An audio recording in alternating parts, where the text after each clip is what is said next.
Assalamualaikum warahmatullahi wabarakatuh.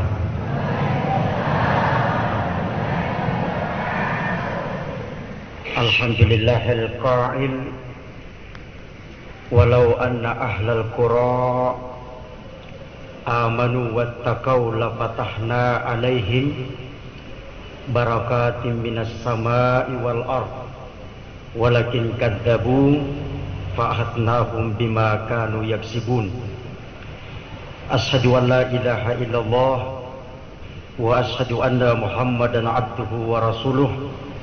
Allahumma salli wa sallim ala nabiyyina Muhammad wa ala alihi wa sahbihi ajmain, amma ba'd. Yang saya hormati pimpinan daerah Muhammadiyah Kabupaten Goa, yang saya hormati saudaraku Dembantang yang mewakili pimpinan cabang Muhammadiyah, yang saya hormati Bapak yang mewakili Koramil dan Kapolsek, yang saya hormati Bapak yang mewakili Kepala Desa, yang saya hormati Bapak Ketua Panitia, yang saya hormati bapak-bapak tokoh Muhammadiyah, Bapak Ibu hadirin wal hadirat yang sama-sama saya hormati. Bapak Ibu sehat semua? Sehat semua Ibu Bapak? Islam mengajarkan kepada kita bukan saja membentuk pribadi-pribadi yang baik, tetapi Islam juga mengajarkan untuk membentuk masyarakat yang baik. Pribadi yang baik itu sering disebut sebagai kesalehan individu, sementara masyarakat yang baik itu sering disebut sebagai kesalehan sosial. Idealnya atau yang seharusnya terjadi adalah kesalehan individu itu harus mampu melahirkan kesalehan sosial. Tetapi yang sering kita jumpai terjadi di tengah masyarakat kita, kesalehan individu belum mampu melahirkan kesalehan sosial. Kalau ada orang rajin melakukan puasa di bulan suci Ramadan, tetapi suka melakukan kebohongan terhadap orang lain, itu berarti ia baru memiliki kesalehan individu, belum memiliki kesalehan sosial. Kalau ada orang rajin berkurban setiap tahun, tetapi juga suka mengorbankan orang lain, itu pertanda ia baru memiliki kesalehan individu, belum memiliki kesalehan sosial. Kalau ada orang telah menunaikan ibadah haji dan umrah, tetapi suka melakukan penipuan terhadap orang lain, itu berarti ia baru memiliki kesalehan individu, belum memiliki kesalehan sosial. Makanya ada orang naik haji melontar batu jamarat di Mina. Pada saat ia melontar batunya kembali. Di batunya lagi ada tulisan, sesama setan dilarang saling melempar. Kalau ada orang rajin melakukan sholat 5 kali sehari semalam, tetapi menghardik anak yatim dan tidak menyantuni fakir miskin. Kalau ada orang, kalau dia sholat lain begitu khusyuknya, kalau dia sholat sampai meneteskan air mata, tetapi tetangganya di sebelah menjerit kelaparan dan tidak memberikan bantuan, padahal ia kelebihan harta, itu berarti orang itu baru memiliki kesalehan individu, belum memiliki kesalehan sosial. Padahal Al-Quran mengajarkan, ara'aital ladzi yukadzibu biddin fadzalikal ladzi yad'ul yatim wa la yahuddu ala ta'amil miskin. Tahukah kamu siapa mereka yang mendustakan agama? Yaitu mereka yang menghardik anak yatim dan tidak menyantuni fakir miskin. Jadi orang yang tidak memiliki kesalehan sosial oleh Al-Quran disebut sebagai orang yang mendustakan agama. Puasanya dusta, kurbannya dusta, hajinya dusta, umrahnya dusta, solatnya dusta, karena mereka tidak memiliki kesalehan sosial. Bapak Ibu, salah satu implementasi atau perwujudan dari kesalehan sosial itu adalah masyarakat yang baik. Masyarakat yang baik di dalam Al-Quran itu dikenal sebagai dengan istilah khaira ummah atau umat yang terbaik. Negara tempat tinggalnya masyarakat terbaik itu dikenal dengan istilah baldatun thayyibatun wa rabbun ghafur. Negara yang baik yang mendapatkan ampunan dari Allah.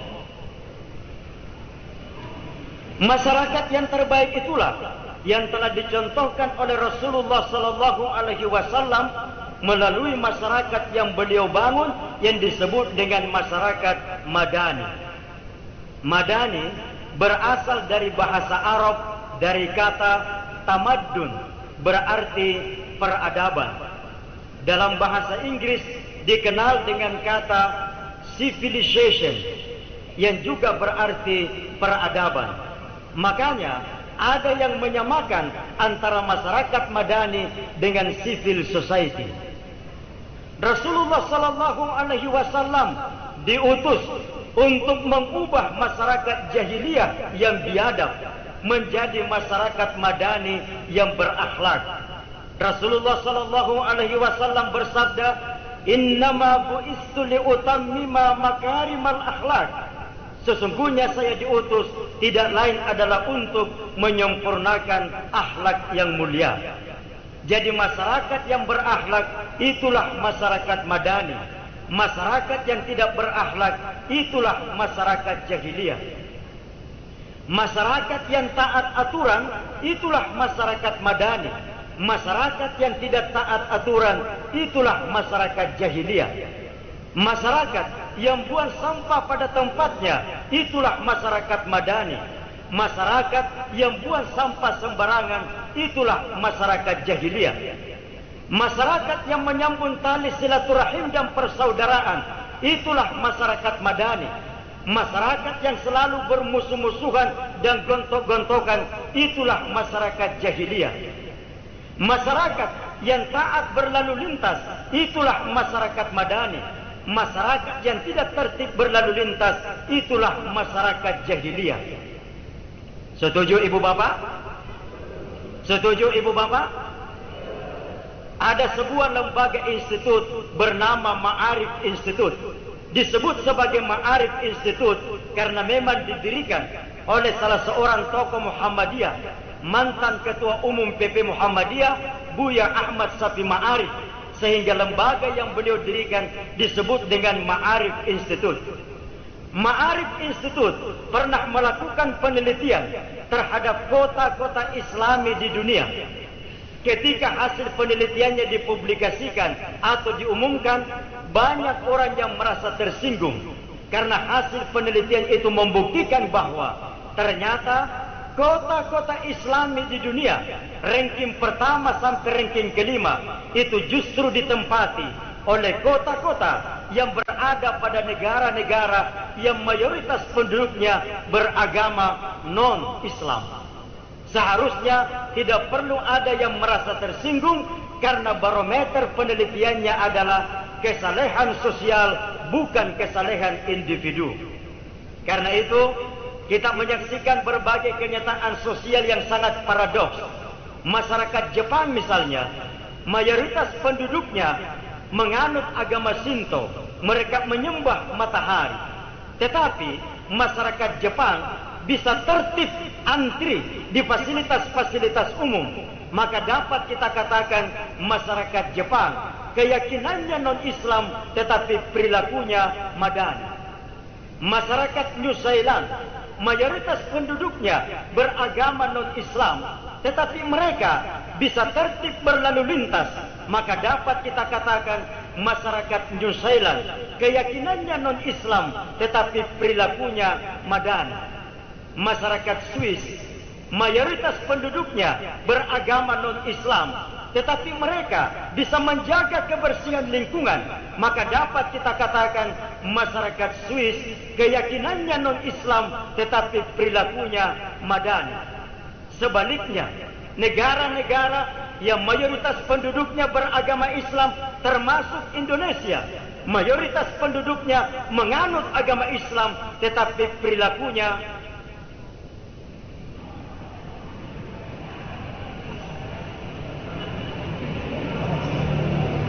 bagaimana perilakunya, Pak?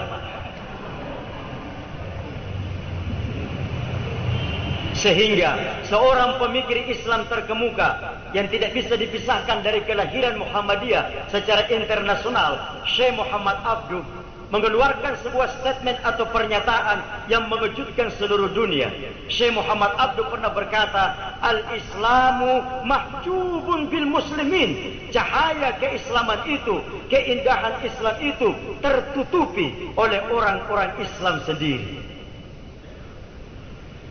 Maka kewajiban kita sebagai orang Islam setelah menunaikan puasa Ramadan bukan saja harus melahirkan kesalehan individu berupa pribadi-pribadi yang baik, tetapi juga harus mampu melahirkan kesalehan sosial yang salah satu bentuknya adalah masyarakat madani. Apakah indikator atau ciri-ciri masyarakat madani itu? Inilah yang ingin saya jelaskan pada tablik akbar silaturahim kali ini. Bapak Ibu mohon izin, bisa saya minum? Bisa.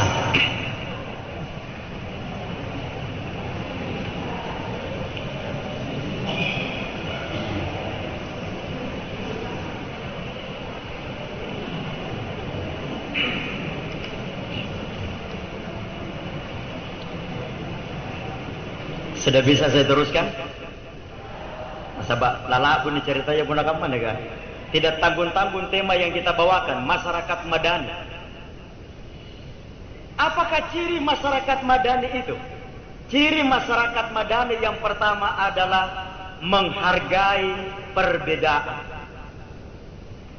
Kalau Allah mau, Allah bisa menciptakan kita seluruh umat manusia satu suku bangsa.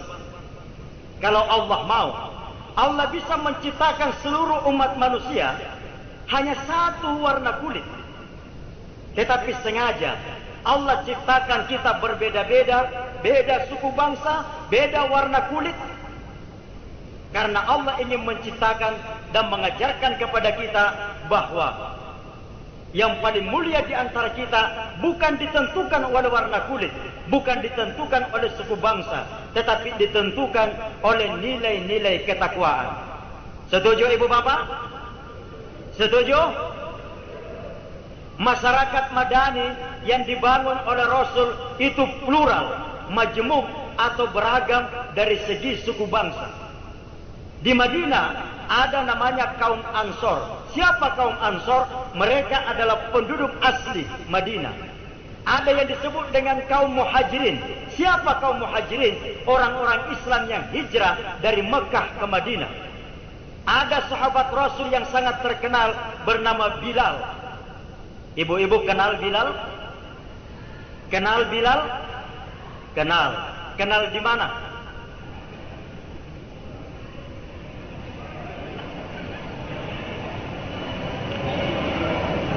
Seorang sahabat Rasul yang sangat terkenal bernama Bilal, tukang azan itu berasal dari suku bangsa Habasyah, sekarang bernama Ethiopia. Sahabat Rasul yang lain yang menjadi pencetus ide perang Khandaq atau perang Parit bernama Salman Al-Farisi, itu berasal dari suku bangsa Persia. Artinya, masyarakat yang dibangun oleh Rasul itu beraneka ragam dari segi suku bangsa. Bahkan mohon maaf,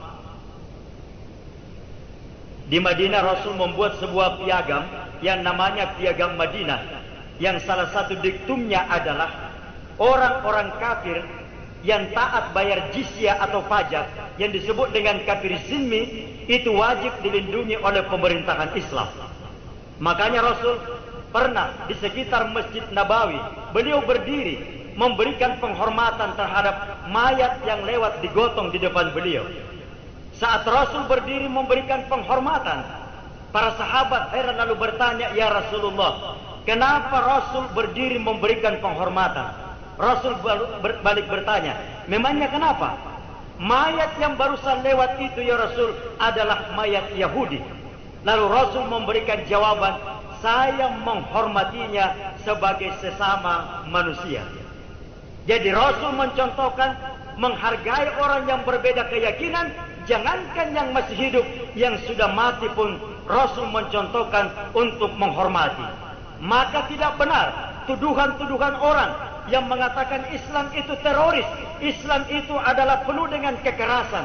Karena Islam mengajarkan cinta damai, menghargai perbedaan. Itulah sebabnya salah satu amal usaha Muhammadiyah yang telah banyak disinggung oleh pimpinan cabang tadi, yaitu pendidikan. Ada sebuah karya tulis ilmiah bernama Pendidikan Muhammadiyah di Tengah Pluralitas Agama. Pendidikan Muhammadiyah, terutama di Pulau Jawa, itu terbuka terhadap orang-orang yang berbeda agama dan keyakinan. Kenapa? Muhammadiyah mengamalkan apa yang telah dicontohkan oleh Rasulullah Sallallahu Alaihi Wasallam.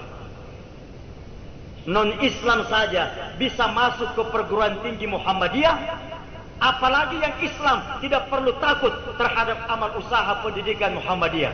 Setuju? Setuju?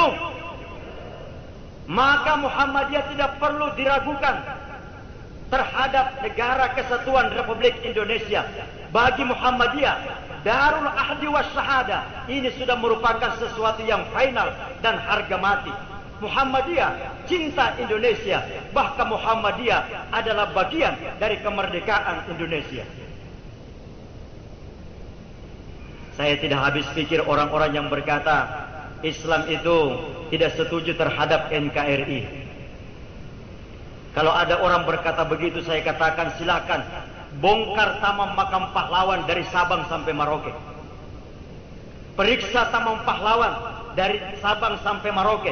Periksa kuburan-kuburan yang ada di sana. Mana lebih banyak pahlawan yang beragama Islam atau non-Islam? Mana lebih banyak? Mana lebih banyak? Maka tidak masuk akal orang yang mengatakan Islam akan merongrong Indonesia. Bagi Muhammadiyah, Darul Ahdi was Syahada sudah merupakan sesuatu yang final dan sudah selesai.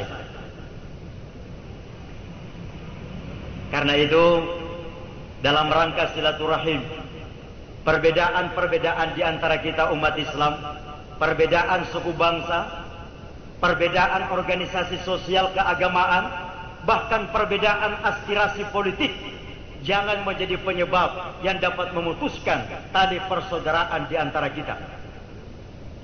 Pemilu kemarin, dalam bilik suara, kita boleh beda pilihan partai, tetapi di luar bilik suara, kita adalah satu Indonesia. Setuju? Pemilu kemarin, dalam bilik suara, kita boleh beda pilihan presiden, tetapi di luar bilik suara, kita adalah satu Indonesia. Setuju? Sekarang tidak ada lagi 01 dan 02. Yang ada sekarang adalah 03.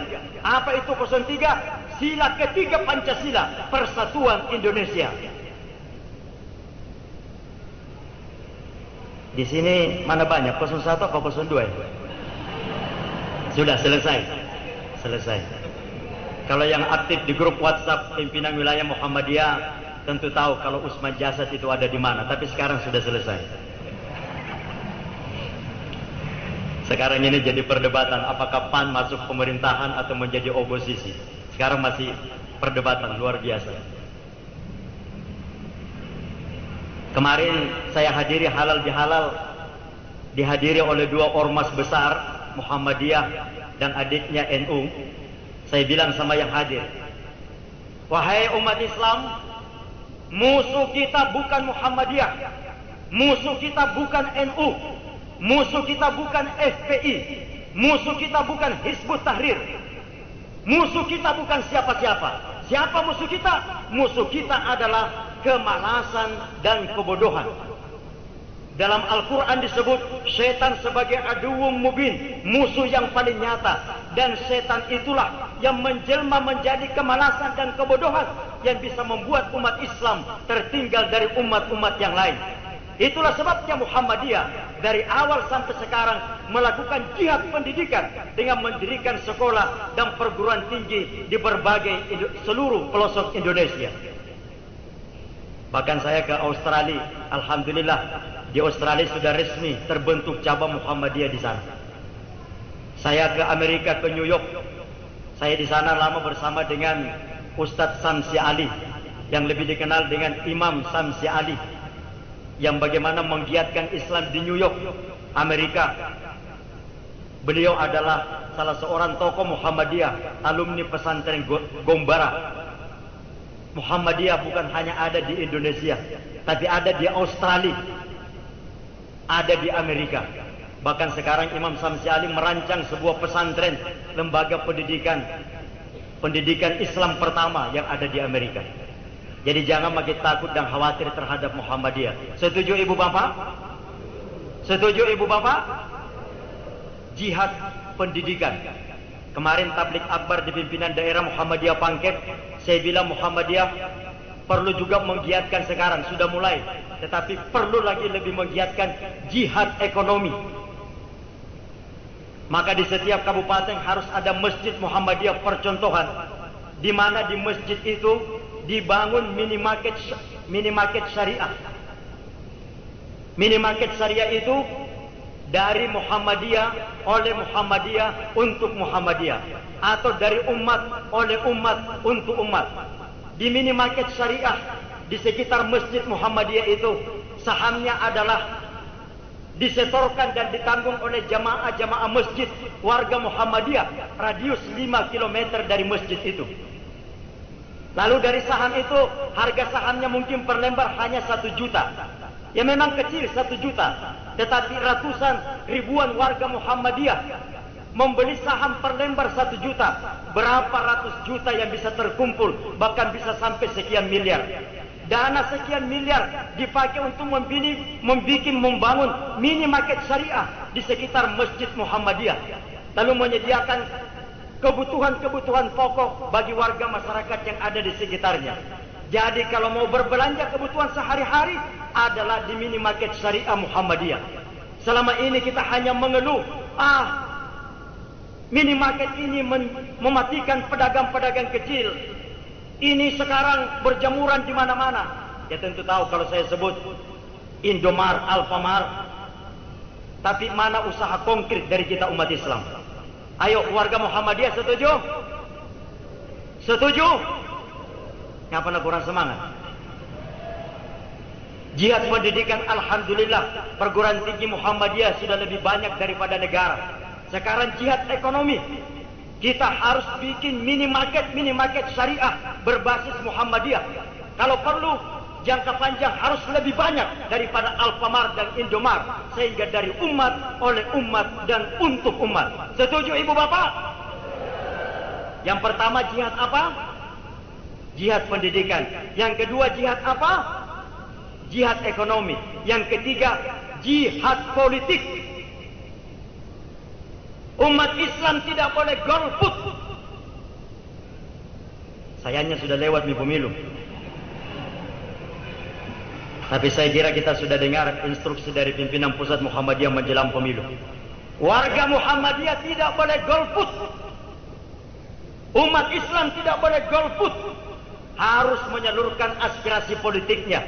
Sebab kalau tidak, orang di luar Islam akan menyalurkan aspirasi politiknya, sehingga wakil-wakil rakyat di parlemen adalah bukan dari orang-orang Islam. Mohon maaf, mohon izin Pak Puramil, saya bicara sama warga saya.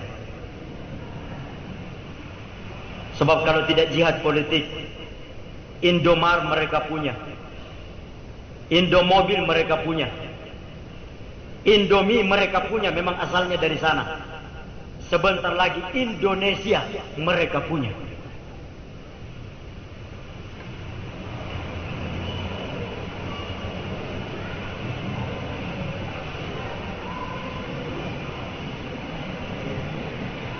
Ya.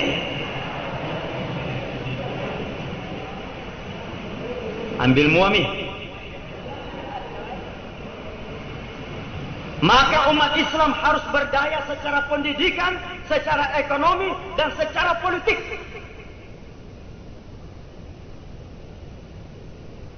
Saya biasa kalau bicara politik gatal juga tangan saya. Sama saudara saya tadi di Banten saya sudah bisik-bisik. Off the record, saya sudah didatangi oleh PAN dan PKS untuk bagaimana saya bisa maju di Takalar pada suksesi pemilihan bupati nanti. Saya harus tanya tentu orang-orang yang bisa memberikan nasihat kepada saya sebelum saya maju. Dari 10 orang yang saya tanya, hanya 1 orang yang mengizinkan dan 9 orang tidak mengizinkan. Dia bilang Usman Jasa tetap saja jadi pengusaha, jadi dai, jadi dosen, jadi penulis, tidak perlu masuk dunia politik. Tapi harus ada orang-orang Islam, kader-kader Muhammadiyah masuk ke birokrasi, masuk ke parlemen untuk memperjuangkan aspirasi umat Islam. Sebab kalau tidak nanti regulasi-regulasi yang lahir yang akan berlaku kepada publik nanti tidak menguntungkan kehidupan Islam. Oke, Ibu Bapak, dengan sangat indah Allah jelaskan di dalam Al-Quran, Ya ayyuhan nas, inna khalaqnakum min dzakari wa unsa, wa ja'alnakum syu'uban wa qaba'ila lita'arafu, inna akramakum 'indallahi atqakum. Wahai manusia, dijadikan kamu dari seorang laki-laki dan seorang perempuan, dijadikan kamu bersuku-suku berbangsa-bangsa supaya saling kenal mengenal. Yang paling mulia di antara kamu adalah yang paling bertakwa kepadanya. Pada ayat lain Allah berfirman, wa'tasimu bihablillahi jami'an wa la tafarraqu. Berpegang teguhlah kalian kepada tali agama Allah dan jangan bercerai-berai. Pada ayat lain Allah berfirman, innamal mu'minuna ikhwah. Sesungguhnya orang-orang beriman itu adalah bersaudara. Rasulullah sallallahu alaihi wasallam bersabda, al-mu'minu lil mu'mini kal bunyani yasuddu ba'duhu ba'dha. Orang beriman yang satu dengan orang beriman yang lain ibarat satu bangunan yang satu memperkokoh yang lainnya. Lihat bangunan ini, bangunan masjid ini Ibu Bapak. Bisa Ibu Bapak perhatikan bangunan masjid ini? Ada apanya di masjid ini? Ada apa? Ada pintunya, ada jendela, ada atap, ada dinding, ada lantai, tentu ada pondasi. Nah, umat Islam ini harus bagi tugas. Harus ada yang di pendidikan, harus ada jadi pengusaha di ekonomi, harus ada yang di politik. Tetapi bersinergi sebagai satu bangunan untuk membangun kehidupan yang Islam. Makanya ada yang menarik saya dengar. Seorang anak bapaknya Jawa, ibunya Makassar. Kata bapaknya, ini anak harus diberikan nama Jawa supaya kelihatan Jawanya. Kata ibunya, tidak Pak, ini anak harus diberikan nama Makassar supaya kelihatan Makassarnya. Kata suaminya, begini saja, kita kan negara Bhinneka Tunggal Ika, perlu persatuan dan kesatuan antar suku. Bagusnya nanti anak kita kalau lahir, sepotong namanya Makassar, sepotong namanya Jawa. Anaknya lahir dengan bangga dia kasih nama Sangkala Hartono. Ngapain tahu? Jadi sangkalatnya itu Makassar, Hartononya itu Jawa. Ada sepasang suami istri dan rumahnya dimasuki perampok. Suami istri itu mau dibunuh sama perampok. Yang pertama yang mau dibunuh istrinya. Sambil menodongkan pistol di kepala istri tuan rumah itu, perampoknya berkata, saya itu setiap mau bunuh orang, selalu saya mau tahu siapa nama orang yang saya bunuh. Siapa namamu? Sambil gemetar istri tuan rumah itu menjawab, nama saya Nur Hayati. Perampoknya kaget. Ada namanya Nur Hayati di sini? Kebetulan. Perampoknya kaget, dibilang, kebetulan sama dengan nama ibu kandung saya. Saya tidak mungkin membunuh orang yang namanya sama dengan ibu kandung saya. Selamat itu istrinya Pak, gara-gara namanya Nur Hayati. Itu bagusnya kalau Nur Hayati namanya orang. Giliran suaminya mau dibunuh sama perampok. Kalau kamu, siapa namamu?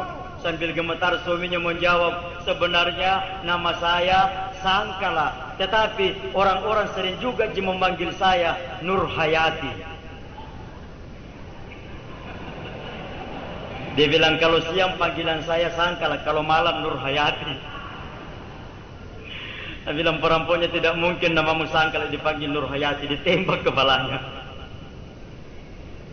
Nah, ibu bapak, bangsa Indonesia ini terlalu indah dan terlalu kaya.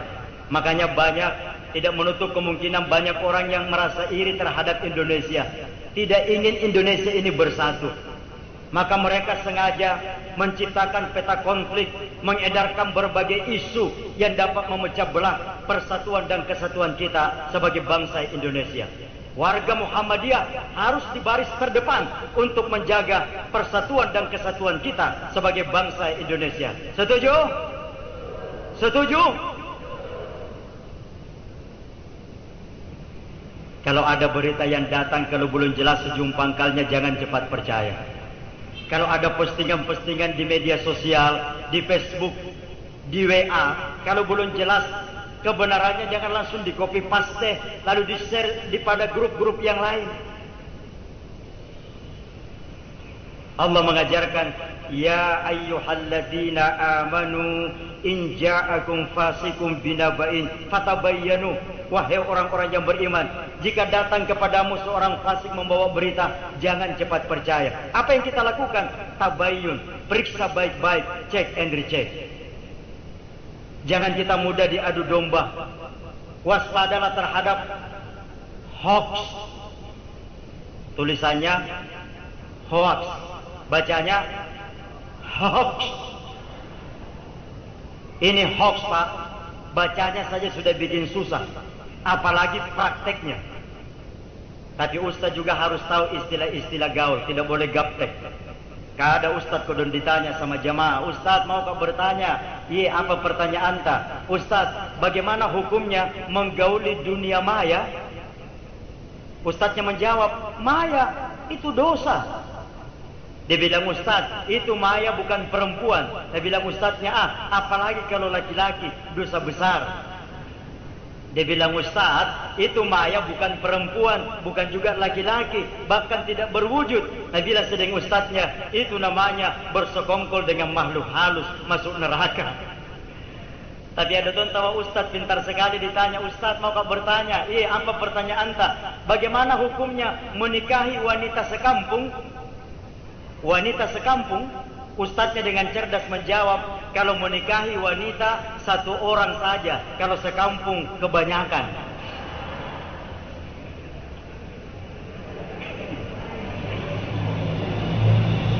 Ini yang namanya hoax, sama dengan dusta, sama dengan bohong.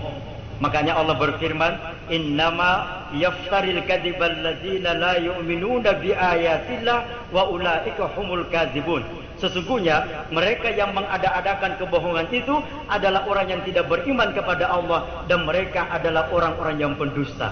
Jadi orang yang menyebarkan hoax sama dengan orang yang menyebarkan dusta, berita bohong, sama dengan orang yang tidak beriman kepada Allah. Di mana-mana yang namanya bohong dan hoax ini, ibu bapak, selalu bikin kekacauan. Mau dengar cerita ibu bapak? Mau dengar cerita? Ada seorang cucu baru jam 10 pagi sudah pulang dari sekolahnya. Sampai di rumahnya nih karena roy neneknya. Nah, karena pasti bolos mau kesering dari sekolahmu. Ini baru jam 10 kamu sudah pulang. Sementara neneknya dia marahi itu cucunya, tiba-tiba lewat gurunya di depan rumahnya. Nah bilang cucunya sembunyi memang kok. Nah bilang neneknya sembunyi memang kok cucu, sembunyi memang kok. Itu gurumu lewat. Nah lihat kok pasti nak marahi kok. Nah bilang cucunya, nenek yang harus bersembunyi. Kenapa? Saya pulang duluan tadi dari sekolah, saya minta izin, saya bilang nenekku meninggal dunia.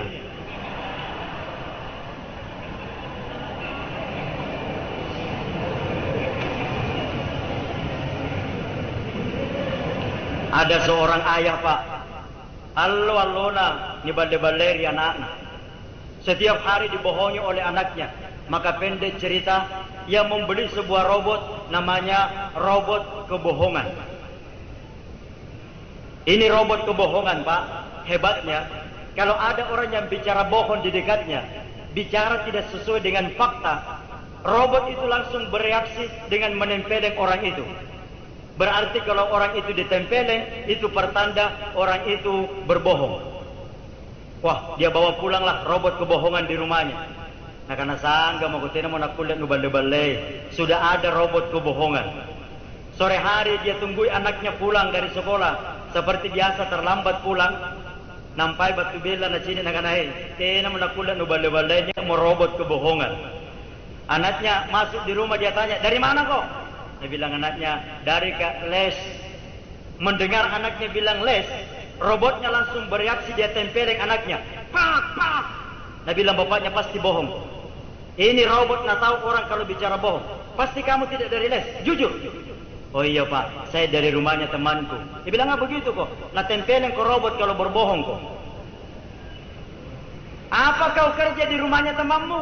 Dia bilang anaknya, "Belajar kelompok Jepang." Mendengar anaknya bilang belajar kelompok, robotnya langsung bereaksi lagi. Dia tempeleng anaknya. "Pak, pak." "Ah pasti kau bohong, pasti kau tidak belajar kelompok, jujur kok." Dia bilang anaknya, "Iya pak, di rumahnya temanku saya belajar merokok."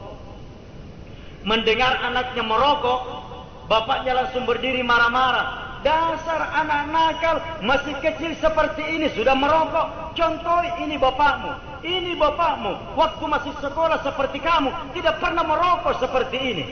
Robotnya berbalik, dia tempelin bapaknya. "Papa."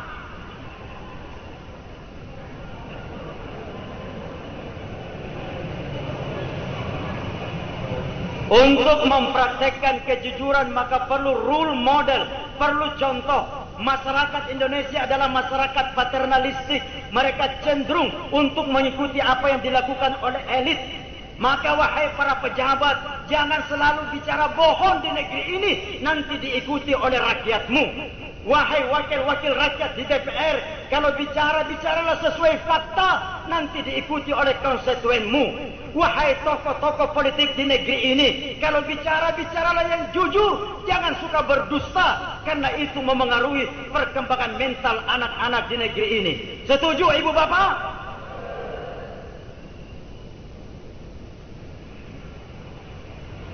Mari kita waspada sekarang ini untuk menyambung silaturahim. Mari kita waspada sekarang ini terhadap orang yang sedang menjalankan politik kelelawar. Pernah dengar ceritanya politik kelelawar? Pernah dengar ceritanya politik kelelawar? Mau saya ceritakan?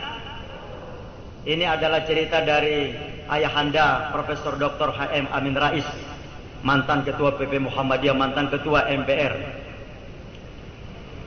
Beliau bercerita tentang politik kelelawar. Sengaja siang ini saya kembali ingin ceritakan karena di Indonesia sekarang ini, hari-hari terakhir ini, setiap hari kita tonton di layar televisi, banyak orang sedang menjalankan politik kelelawar. Bagaimana politik kelelawar itu? Ceritanya begini. Dahulu kala diadakan perlombaan antar binatang, antara binatang darat dengan binatang udara. Sebelum perlombaan dimulai, panitia perlombaan mengumumkan supaya seluruh peserta perlombaan binatang yang ikut perlombaan berkumpul sesuai dengan habitatnya, daerah asalnya masing-masing. Binatang darat ke darat, binatang udara ke udara. Setelah mereka berkumpul jadi dua kubu, setelah mereka berkumpul jadi dua kelompok, tinggal hanya ada seekor binatang saja yang tidak bergabung di udara, tidak juga bergabung di darat, yaitu kelelawar. Sudah, perlombaan etape pertama dimulai. Ternyata etape pertama itu Pak, perlombaan dimenangkan oleh kelompok binatang darat. Melihat kemenangan itu, maka kelelawar yang tadinya diam saja, itu bergabung dengan kelompok binatang darat. Ditanya, kelelawar, tadi diam saja. Sekarang setelah kami menang, mau bergabung dengan kelompok binatang darat. Jawab kelelawar, saudara-saudara, apakah saudara tidak melihat kepala saya? Apakah saudara tidak melihat kepala saya yang mirip seperti tikus? mirip seperti tikus. Tikus kan binatang darat. Itu artinya saya termasuk kelompok binatang darat sama dengan saudara-saudara. Perlombaan etape kedua diteruskan, Pak. Ternyata etape kedua itu sebaliknya dimenangkan oleh kelompok binatang udara. Melihat kemenangan itu, maka sang kelelawar terbang bergabung dengan binatang udara. Ditanya, kelelawar, tadi berkoar-koar di darat. Sekarang, setelah kami menang, mau bergabung dengan kelompok udara. Jawab kelelawar, saudara-saudara, apakah saudara tidak melihat sayap saya? Apakah saudara tidak melihat sayap saya yang mirip seperti burung? Mirip seperti burung. Itu artinya saya termasuk kelompok binatang udara sama dengan saudara-saudara. Nah, di Indonesia hari-hari terakhir ini banyak orang sedang menjalankan politik kelelawar. Loncat sini, loncat sana. Semuanya mengatasnamakan rakyat. Semuanya mengatasnamakan supremasi hukum. Sekarang ini di Indonesia banyak orang kadang-kadang teriak berantas korupsi cuma karena belum dapat kesempatan. Begitu dapat kesempatan, korupsinya jauh lebih besar daripada yang mereka pernah ia teriaki. Setuju Ibu Bapak? Makanya saya mohon dari ujung kaki sampai ujung rambut, kalau ada politisi dari PAN di sini, saya sebagai warga anak bangsa dan warga Muhammadiyah memohon, tolong jangan terima jatah menteri dari pemerintahan. Lebih baik jadi oposisi saja, karena jadi oposisi juga merupakan bagian untuk membangun demokrasi di negeri ini. Setuju? Lama.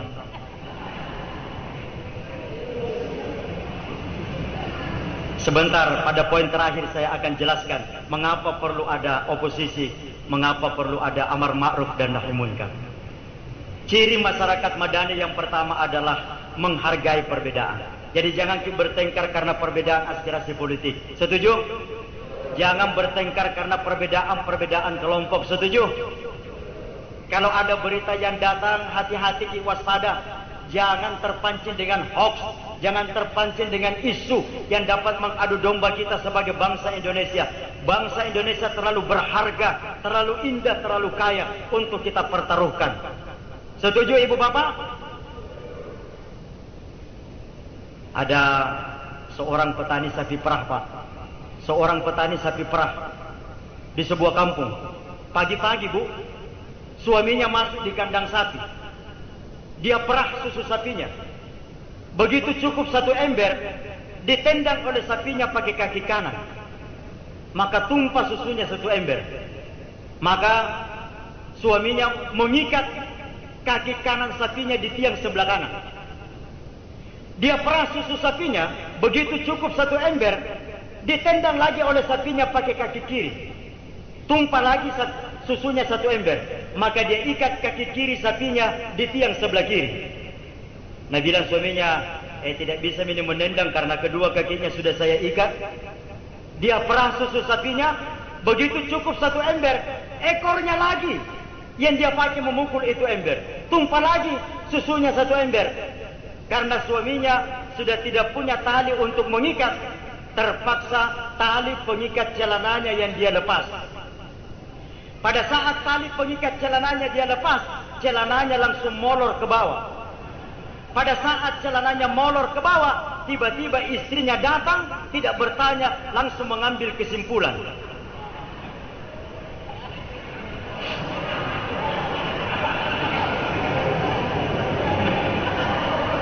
Nah, bilang, iya menepai nak ketipak kamu pun bari bahasa mangirikan dan sabia. Iya menepai panggaukan, ha? Dia tidak tahu kalau sudah 3 ember susu sapi yang tumpah. Makanya kalau ada berita yang datang, simak dulu baik-baik. Kalau ada orang bicara, dengarkan baik-baik. Di Indonesia yang terjadi sekarang ini kadang-kadang penggal-penggal kalimatnya orang, potong-potong kalimatnya orang. Diedit sedemikian rupa sehingga pengertiannya muncul bukan seperti arti yang dimaksudkan oleh si pembicara. Jadi hati-hati dengan hoax. Setuju Ibu Bapak? Waktu peringatan 17 Agustus diadakan panggung gembira. Ada orang naik di panggung gembira menyanyi. Nyanyian dia lakukan, saya yakin Bapak Ibu tahu lagunya. Lagunya begini. 16 Agustus tahun 45. Berteriak semua penonton, oi oi, salah kelonu. Tetap dia menyanyi. 16 Agustus tahun 45. Oi, salah lagumu, naung ako. Nah bilang itu yang menyanyi, dengar dulu laguku sampai selesai, baru kau tuduh kau salah. Dia bilang iya, lanjutkan mepain kelonu. Oh dia lanjutkan lagunya. Ternyata lanjutannya 16 Agustus tahun 45. Besoknya hari kemerdekaan kita. Cocok? Cocok? Jadi kalau ada orang pidato, dengarkan dulu baik-baik. Jangan langsung ambil kesimpulan. Merusak persaudaraan karena potong-potong kalimatnya orang. Begitu besar bahayanya adu domba. Sampai-sampai Nabi bersabda, La yadkhulul jannah qattatun. Tidak masuk surga kata Nabi, orang yang gemar melakukan adu domba. Tidak masuk surga artinya? Halo? Barang tak dodo ya? Tidak masuk surga artinya? Angin pada susah. Ada apa di tangki bajing ini? Tidak masuk surga artinya? Masuk neraka. Jadi orang yang suka mengadu domba itu masuk neraka. Orang yang suka kasih berkelahi orang, cerita satu jengkal lah jadikan 1 meter, masuk neraka. Ada 40 siswa di kelas. Ditanya sama gurunya, ayo anak-anakku sekalian angkat tangan. Siapa yang mau masuk neraka? Tidak ada yang angkat tangan dari 40 orang. Masuk neraka. Bertanya lagi gurunya, anak-anakku sekalian angkat tangan. Siapa yang mau masuk surga? Dari 40 orang, 39 orang angkat tangan. 1 orang tetap tidak angkat tangan. Gurunya penasaran Pak sama yang tidak angkat tangan. Dia tanya, nah dari tadi saya perhatikan Ki masuk neraka tidak mau, masuk surga tidak mau. Mau Ki masuk apa kita nak? Nah bilang siswanya, saya Pak Guru. Nah bilang mamaku di rumah, saya harus masuk polisi. Ngapa tahu? Tidak masuk surga orang yang gemar melakukan adu domba. Ini yang pertama. Yang kedua, ciri masyarakat madani adalah lingkungannya teratur. Kenapa Islam sangat menganjurkan sholat berjamaah? Sampai-sampai sholat berjamaah diberikan ganjaran pahala 27 kali lebih baik daripada sholat sendiri. Karena melalui sholat berjamaah, Islam ingin mengajarkan social order, keteraturan sosial. Mohon saya pakai istilah-istilah yang ilmiah. Karena dakwahnya Muhammadiyah itu adalah dakwah Islam berkemajuan. Itu dakwahnya Islam Muhammadiyah. Bukan dakwah yang baca-baca tadi, dakwah yang jalan di tempat. Dakwahnya Muhammadiyah adalah Islam berkemajuan. Setuju Ibu Bapak? Karena Islam ingin mengajarkan social order, keteraturan sosial. Lihatlah dalam sholat berjamaah, shaf harus lurus, rapat, teratur. Seolah-olah Islam ingin mengajarkan, wahai umat Islam, luruskanlah shafmu dan antrilah dengan teratur di fasilitas-fasilitas umum. Seolah-olah Islam ingin mengajarkan, wahai umat Islam, rapatkan shafmu di masjid dan tertiblah berlalu lintas di jalan raya. Malu kita sebagai umat Islam kalau melanggar rambu-rambu lalu lintas di jalan raya, karena Islam mengajarkan keteraturan sosial. Anak saya yang pertama mondok di Gontor bersama dengan anaknya di Bantang. Anak saya yang kedua karena perempuan itu mondok di Ummul Mukminin di Dayak, pesantren yang dibawa naungan pimpinan wilayah Aisyah. Hampir tiap pekan saya ke Gombara, ke Aisyah. Itu kalau kita jalanan di samping Gombara itu kan satu jalur. Dan tidak pernah pulang dari Gombara tidak ada orang yang melawan arus. Melawan arus artinya melanggar lalu lintas. Umat Islam kok melanggar rambu lalu lintas? Kenapa saya tahu umat Islam? Karena kadang-kadang pakai songkok haji. Kalau dia perempuan pakai jilbab, berarti orang Islam. Orang Islam kok melanggar rambu lalu lintas? Yang dianggap berdosa itu menurut fikih sosial Bukan hanya mencuri sandal, tetapi berdosa juga adalah mencuri jalan. Ini kadang-kadang kita umat Islam seenaknya melawang arus, malu kita. Ada ibu-ibu kadang-kadang pakai motor tidak pakai helm, pakai daster, tidak pakai helm, weser ke kanan tapi belok ke kiri. Jadi dia mau belok kiri dengan belok kanan, dia saja dengan Allah yang tahu. Nah, masyarakat Madani itu masyarakat yang teratur. Saya alhamdulillah sudah keliling Eropa, ke Spanyol, Prancis, Italia, Belgia, Belanda, Jerman, Swiss. Lingkungan di sana begitu teratur, bangunan-bangunan di sana begitu teratur. Terakhir yang saya bawa ke sana adalah pimpinan wilayah Muhammadiyah, Profesor Dr. Haji Ambo Asih. Saya datangi masjid di Paris, saya datangi masjid di Spanyol.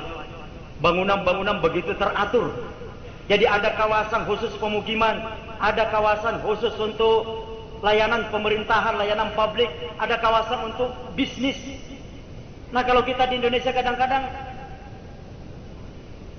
semrawut. Kemarin saya ceramah di depan Wali Kota Makassar, saya bilang, Pak Wali, tidak bisakah itu diatur kasihan itu sapi-sapi yang bergerombol di jalan antang kalau pagi dan sore hari? Karena itu sulit untuk kita katakan masyarakat Madani. Dari hari ke hari jumlah PAOGA di Makassar semakin meningkat. Yang mereka tidak dapat SK dari negara untuk mengatur lalu lintas, tetapi mereka pakai tato, rambut panjang, berdiri di situ seram. Malu kita kalau ada tamu dari luar daerah. Itu sulit kita katakan masyarakat Madani. Masyarakat Madani masyarakat yang teratur. Setuju Ibu Bapak? Ada kawasan untuk penjual. Ada sebuah kota menerapkan di kawasan itu tidak boleh ada penjual buah-buahan. Ada penjual buah-buahan dari kampung kau tidak nak tahu. Lewat di situ melanggar. Yang pertama lewat penjual langsat. Nah, bilang petugas, kamu melanggar. Ini kawasan tidak boleh ada penjual buah-buahan. Karena kamu melanggar, kamu saya hukum. Iya Pak, apa hukumannya? Hukumannya makan buah langsatmu berikut kulit-kulitnya. Baik Pak. Lewat penjual langsat, datang lagi penjual rambutan. Saya bilangnya ini juga penjual rambutan, melanggar tongkol. Hukumannya makan rambutanmu dan kulit-kulitnya. Baik Pak. Lewat penjual rambutan, datang lagi penjual salak. Ini juga penjual salak, melanggar tongkol kan? Hukumannya makan salakmu dan kulit-kulitnya. Baik Pak. Itu penjual salak, dia makan salaknya dan kulitnya sambil menangis. Ditanya, kenapa kau menangis? Tidak enak. Dia bilang, kalau itu tidak usah ditanya, pasti tidak enak. Tapi bukan gara-gara itu saya menangis. Gara-gara apa jika engkau menangis? Ya saya menangis karena saya cuma merasakan apa yang nanti dirasakan oleh penjual durian di belakang saya Pak. Saya ini mendingan cuma salak. Di belakang saya masih ada penjual durian Pak. Masyarakat Madani adalah masyarakat yang teratur. Kedua dari yang terakhir, ciri masyarakat Madani yang ketiga adalah lingkungannya bersih. Islam mengajarkan an-nadzafatu minal iman, kebersihan sebagian daripada iman. Maka seharusnya umat Islam malu kalau lingkungannya kotor. Umat Islam seharusnya malu kalau saluran air di depan rumahnya itu kotor. Karena Islam mengajarkan kebersihan sebagian daripada iman. Maka ruang-ruang sholat di masjid harus lebih bersih daripada ruang-ruang yang ada di hotel. Toilet-toilet yang ada di masjid harus lebih bersih daripada toilet-toilet yang ada di mall. Setuju Ibu Bapak? Malu kita kalau lingkungan masjid kita kotor, kalau toilet di masjid kita kotor. Karena Islam mengajarkan kebersihan sebagian daripada iman. Bahkan di Jawa itu ada masjid memang yang itu orang tertarik singgah karena toiletnya bersih. Dan karena orang banyak singgah, dia siapkanlah di situ minimarket, dan itu pendapatannya luar biasa untuk masuk ke takmir masjid. Kenapa orang tertarik singgah? Karena toiletnya sangat bersih. Jadi tidak bayar toilet, tapi berbelanja di minimarketnya, di situ keuntungannya masuk. Alhamdulillah di Makassar juga sudah tidak bayar orang kalau masuk ke toilet. Saya masih ingat dulu orang masuk ke toilet keluar disuruh bayar. Sehingga dia bagi kejarian antama di takmiyah godong asulu kini suruh bayar rosabun 5. Uangnya uang 5.000. Yang jaga toilet tidak ada pasusunlah, tidak ada uang kecil untuk kembalian. Dia bilang bagaimana jalan keluarnya? Nah bilang itu yang jaga toilet, masuk masih kencing kembali untuk kasih cukup 5.000.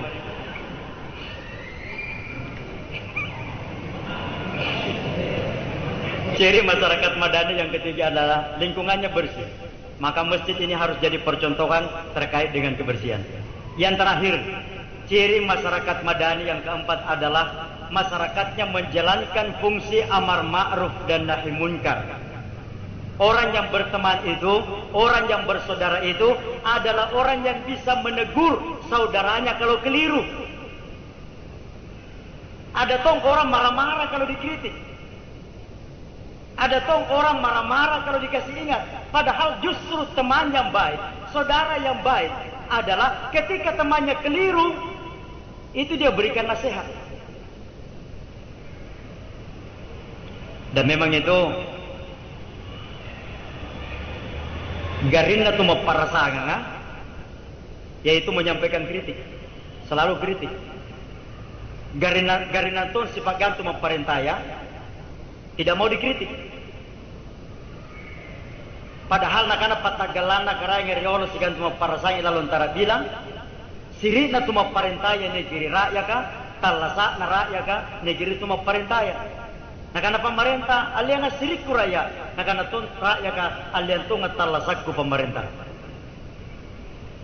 Nakana aruna tu barangnya gua riolo, anja pemerintahnya segadan rakyat ka, asan rapa ni jaru na banam panjai, asan rapa ni angin mamiri na lekok kayu marunang, asan rapa jene masolong na batang kayu memanyu.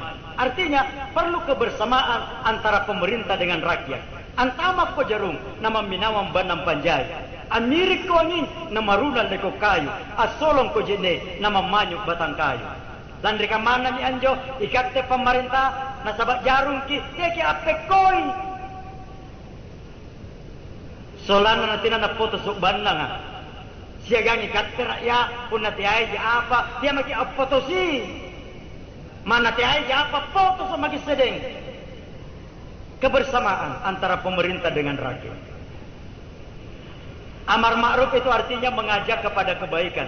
Nahi munkar itu artinya mencegah kepada kemungkaran. Mengapa masyarakat Madani harus menjalankan fungsi amar ma'ruf nahi munkar? Karena Nabi bersabda, "Laisa min qaumin yu'malu fihim bimunkarin wa yufsadu fihim biqabihin, falam yughayyiru wa lam yunkiru illa haqqa 'ala Allah ay ya'ummahum bil uqubati jami'an, thumma la yustajaba lahum." Rawahu Ahmad. Kalau di suatu negeri, kata Rasul, terdapat suatu kemungkaran, terdapat suatu kejahatan, lalu mereka tidak mencegah kemungkaran itu, mereka tidak melawan kejahatan itu, illa haqqa 'ala Allah ay ya'ummahum bil uqubati jami'an, Allah akan menurunkan bencana alam kepada mereka semua. Summa la yustajaba lahum, kemudian daripada itu doa-doa mereka sudah tidak akan dikabulkan lagi oleh Allah. Jadi ibu bapak, kalau bencana alam datang silih berganti, itu belumlah bencana terbesar. Bencana terbesar adalah manakala doa-doa kita sudah tidak diijabah, sudah tidak dikabulkan lagi oleh Allah. Mohon maaf saya minum dulu, tidak apa-apa. Mohon izin dan tabir.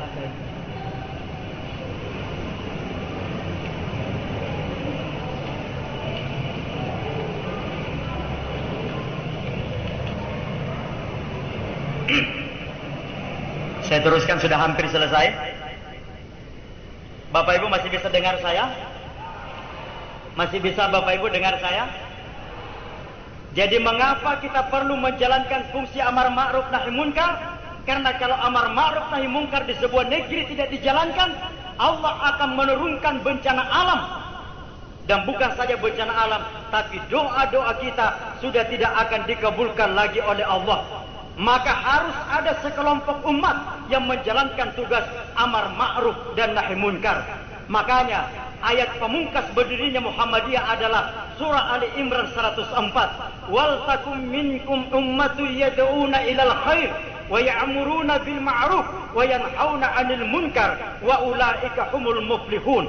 Hendaklah ada segolongan umat di antara kamu yang menyeru kepada kebaikan, mengajak kepada yang ma'ruf, mencegah dari yang munkar. Mereka adalah orang-orang yang beruntung. Perintah amar ma'ruf dan nahi munkar diawali dengan kata atau lafaz wal takun. Menurut kawaid atau grammar tata bahasa Arab, kata wal takun itu merupakan sigot amar atau bentuk perintah. Ada kaidah usul fikih mengatakan al aslu fil amri lil wujub, hukum pokok daripada satu perintah adalah wajib. Karena perintah amar ma'ruf dan nahi munkar diawali dengan kata wal takun yang merupakan sigot amar atau bentuk perintah, maka amar ma'ruf nahi munkar adalah suatu kewajiban.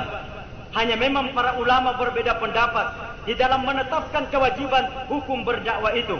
Jalaluddin As-Sayuti dengan Al-Qurtubi misalnya menafsirkan lafaz minkum setelah kata wal takun sebagai harfu jar yang mengarah kepada pengertian sebahagian, sehingga beliau menetapkan bahwa hukum berdakwah amar ma'ruf nahi munkar adalah fardu kifayah. Kalau sudah ada orang yang berdakwah, orang lain sudah terbebas daripada dosa. Tetapi Syekh Muhammad Abdul menafsirkan lafaz minkum itu mengarah kepada pengertian umum, maka beliau menetapkan hukum berdakwah adalah fardu ain. Setiap orang Islam berkewajiban untuk berdakwah. Dan dipertegas oleh Rasulullah sallallahu alaihi wasallam, "Man ra'a minkum munkaran falyughayyirhu bi yadihi, fa in lam yastati' fa bi lisani, fa in lam yastati' fa bi lisani, fa bi qalbi, wa dzalika adhaful iman." Man ra'a minkum munkaran falyughayyirhu bi yadihi, dengan tangan. Fa in lam yastati' fa bi lisani, kalau tidak sanggup dengan lisan. Fa in lam yastati' fa bi qalbi, kalau tidak sanggup maka dengan hati. Wa dzalika adhaful iman, yang demikian itu kata Rasul merupakan selemah-lemah iman. Rawahul Muslim an Abi Sa'id Al-Khudri. Siapa yang menegakkan kebenaran dengan tangan? Mohon maaf, para penguasa, para pejabat dan wakil-wakil rakyat di parlemen. Karena dengan kekuatan politik yang mereka miliki bisa melahirkan regulasi yang akan diberlakukan untuk masyarakat luas. Jadi yang menegakkan kebenaran dengan tangan adalah para penguasa, wakil-wakil rakyat di parlemen. Siapa yang menegakkan kebenaran dengan lisan? Para ulama. Kalau tadi umara, yang menegakkan kebenaran dengan lisan adalah para ulama. Maka ulama tidak boleh takut untuk menjalankan tugas amar ma'ruf dan nahi munkar. Ulama seperti kata pimpinan pondok pesantren Gontor sekarang ini, di atasnya hanya ada langit dan di bawahnya hanya ada bumi. Karena mohon maaf, maafkan saya, di Indonesia sekarang ini sudah banyak ulama yang memperjualbelikan ayat-ayat Al-Quran untuk kepentingan dunia. Ada kiai ditanya, "Pak Kiai, bagaimana hukumnya ini?" Kiainya balik menjawab, "Terserah Bapak mau halal atau mau haram.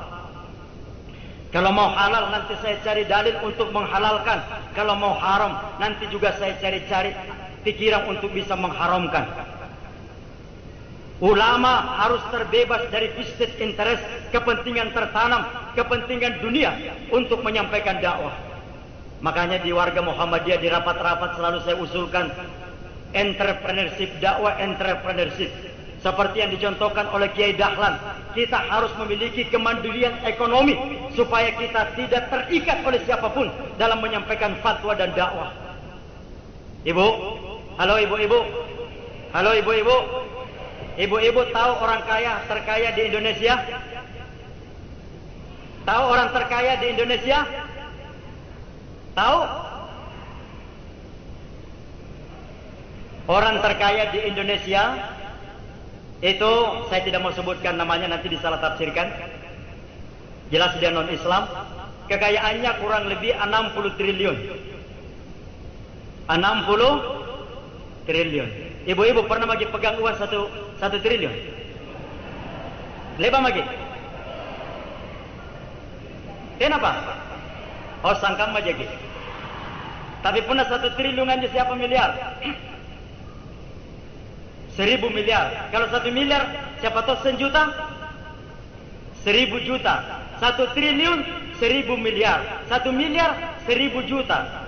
Jadi pun nikah 60 triliun, Singanga, umpama Tijaina. Orang terkaya di Indonesia, harta kekayaannya, asetnya adalah 60 triliun. Itu dirilis oleh majalah Forbes. Ternyata kalau kita jujur mau mengakui, orang terkaya di Indonesia bukan itu. Siapa terkaya di Indonesia? Yang terkaya di Indonesia adalah ormas yang bernama Muhammadiyah dengan aset kekayaan kurang lebih 200 triliun. Jadi kekayaannya Muhammadiyah hari ini adalah kurang lebih 200 triliun. Jadi yang terkaya di Indonesia adalah Muhammadiyah.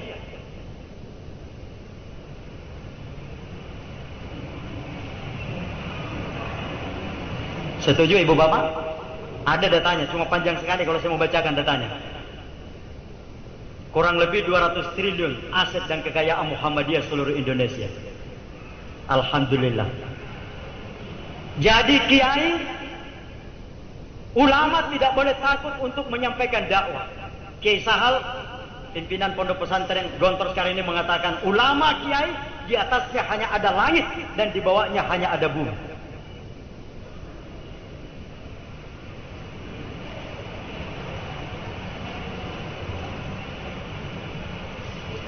Ada ustadz ceramah berapi-api di sebuah masjid di kampung malam Jumat. Masjid di kampung dulu itu kan belum lampu seperti ini, masjid lampu yang sewaktu-waktu bisa padam. Ustadznya berapi-api ceramah malam Jumat. Dia bilang, Bapak Ibu, kalau takut kepada setan dan kuntilanak, baca saja ayat kursi. Kalau kita baca ayat kursi, yang namanya setan dan kuntilanak akan jauh dari kita. Sementara pidato lampunya padam. Muncul perasaan takut pada diri ustaz. Mulai dia cari jamaahnya satu persatu. Bapak-bapak ada jadi? Tidak ada yang menjawab. Ibu-ibu ada jadi? Tidak ada yang menjawab. Ketiga kalinya bertanya, tidak ada yang menjawab. Ustaznya turun dari mimbar, kabur keluar dari masjid. Rupanya jamaahnya tidak menjawab karena sedang membaca ayat kursi. Ustaznya sendiri tidak membaca ayat kursi. Jadi ustaz harus satu kata dengan perbuatan, harus jadi contoh. Ada ustaz ceramah, Bapak Ibu, apapun yang kita sayangi, kalau ada orang yang butuh kasih. Sementara pidato didengar sama anaknya, belum selesai ceramah, anaknya pulang duluan ke rumah. Ada kambing kesayangan bapaknya, dia berikan kepada tetangganya yang membutuhkan. Bapaknya pulang, dia cari kambingnya, mana itu kambing kesayanganku? Dia bilang, anaknya kan bapak tadi pidato, yang paling kita sayangi sekalipun berikan kepada orang yang membutuhkan. Kata bapaknya, nak, tadi itu saya pidato hanya untuk orang lain, bukan untuk kita. Makanya pesan Kiai Ahmad Dahlan, hidup-hidupilah Muhammadiyah, jangan mencari hidup di Muhammadiyah. Setuju? Setuju? Para elit, para tokoh, para kiai harus satu kata dengan perbuatan. Terakhir, mohon maaf, ini hanya sekedar anekdot politik. Ini hanya sekedar anekdot politik. Mohon dikoreksi kalau saya salah. Ada rombongan anggota parlemen melakukan reses di sebuah kampung. Satu bus. Jauh dari pemukiman, bus yang mereka tumpangi terbalik, kecelakaan. Maka seluruh anggota parlemen yang meninggal dikuburkan oleh seorang petani tua yang lugu. Esok hari datang tim investigasi. Mana itu yang menguburkan seluruh anggota parlemen yang meninggal? Majulah Pak Tua yang lugu itu. Saya. Tim investigasi bertanya, betul, seluruh anggota parlemen kemarin itu sudah mati baru kamu kuburkan? Petani tua yang lugu itu menjawab, sebenarnya waktu saya kuburkan kemarin itu ada yang mengeluarkan suara, saya dengar, saya belum mati. Tapi biasalah, politisi itu kan tidak bisa dipercaya dan dipegang kata-katanya.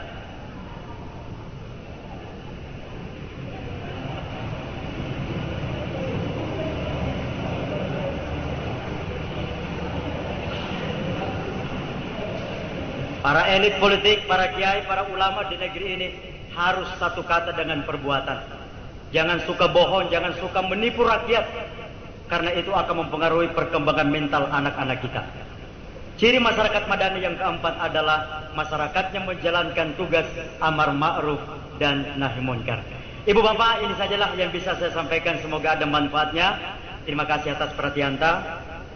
Bapak ibu bisa ikuti ceramah-ceramah saya di YouTube, ketik Semua Bisa Bahagia.